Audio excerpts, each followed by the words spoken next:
నమస్తే, welcome to Disha TV. మొత్తానికి JN Venkat గారు సొంత గూటికి చేరనున్నారు, కాంగ్రెస్ పార్టీలో చేరనున్నారు. అయితే కోరుట్ల నియోజకవర్గం నుండి బీజేపీ నుండి 2018లో బరిలో ఉన్న ఆయన ప్రస్తుతం అంతా ఉన్నారు. మాట్లాడదాం. ప్రధానంగా మీరు బీజేపీ నుండి కాంగ్రెస్లో చేరడం గల కారణం ఏంటి? ఎక్కడున్న ఎంపీ అభ్యర్థి బీజేపీ అభ్యర్థిని కాంగ్రెస్ అభ్యర్థిని పోల్చినప్పుడు చాలా తేడా ఉంటుంది. మీరు అక్కడ ప్రజలను అడిగితే చెప్తారు. కాంగ్రెస్ అభ్యర్థి జీవన్ రెడ్డి గారు ఎంత కష్ట సుఖాలు ఉంటారు. ప్రతి ఇంటికి జగిత్యాల జిల్లాలో ఏ ఇంటిని అడిగినా, ఏ రైతు బిడ్డని అడిగినా జీవన్ రెడ్డి అంటే మా కాక అంటారు. ఎవరికి ఏ చిన్న కష్టం ఉన్నా అన్నా అంటే పరిగెత్తుకొని వచ్చేది. ఈ వయసులో కూడా ఆయన ఎక్కడ కూడా స్థిరం లేకుండా పొద్దున 5:30-6 గంటలకు తన లేచి నుంచి సాయంత్రం 10 గంటల వరకు కూడా ప్రజలకు సేవ చేసే వ్యక్తి, రైతులకు సేవ చేసే వ్యక్తి. అలాంటి వారు మన ప్రాంతంలో ఎంపీ అయితే మన ప్రాంతం అభివృద్ధి అవుతుంది. రాష్ట్ర ప్రభుత్వంలో తను ఎన్నో నిధులు తీసుకొస్తాడు. చదువుకున్న వ్యక్తి అవసరమైతే కేంద్ర ప్రభుత్వంతో పొట్లాడి మన ప్రాంతాన్ని అభివృద్ధి చేస్తారన్న ఉద్దేశంతో జాయిన్ అవుతారు. సో ఒకవైపు ధర్మపురి అరవింద్ సిట్టింగ్ ఎంపీ మరోసారి బరిలో నిలుస్తున్నారు. సో ఈ నేపథ్యంలో జీవన్ రెడ్డి ఎట్లా తట్టుకోగలరు? సో మీరు ఆ గ్రౌండ్లోకి వెళ్తే తెలుస్తుంది ఏం కార్యక్రమాలు చేసిండు ఇప్పటివరకు అనేది. ఒక సోషల్ మీడియాలో ఉంటే సరిపోదు. ప్రజల గుండెల్లోకి వెళ్ళాలి, ప్రజల బాధలు వెళ్ళాలి, ప్రజల కష్ట సుఖాల్లో ఉండాలి. జీవన్ రెడ్డి గారు సోషల్ మీడియాలో ఉండరు, కానీ ప్రజల్లో ఉంటారు, కష్ట సుఖాల్లో ఉంటారు.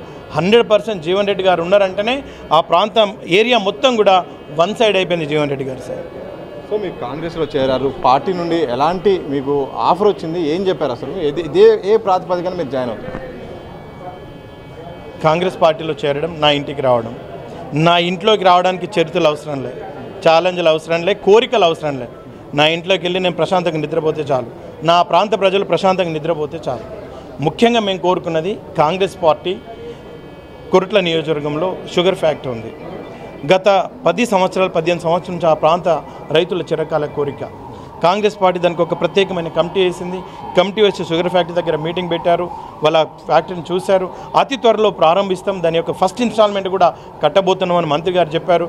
మా ప్రాంత రైతుల చిరకాల కోరిక తీరుతుంది కాబట్టి అది ఒక్కటి చాలు, మాకు సంబంధించి ఏం కూడా అవసరం లేదు. నా సొంతంగా 2018లో పోటీ చేశారు, 2023లో అరవింద్ పోటీ చేస్తున్నారు కాబట్టి మీరు తగ్గారు.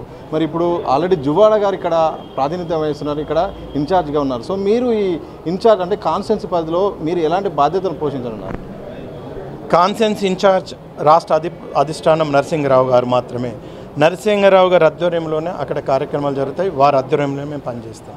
సెకండ్, ఇక్కడ మా సొంతానికంటే నాకేదో కావాలా, నాకేదో పదవులు కావాలి. నేను డాక్టర్, జనరల్ సర్జన్, పెద్ద హాస్పిటల్ ఉంది, మాకు మేము ప్రశాంతంగా ఉంటాం. కానీ నేను వచ్చింది ఒక రైతు కుటుంబం నుంచి. నా ప్రాంత రైతులు హ్యాపీగా ఉంటే చాలా, అంతకంటే ఎక్కువ కోరికలు ఏం లేవు.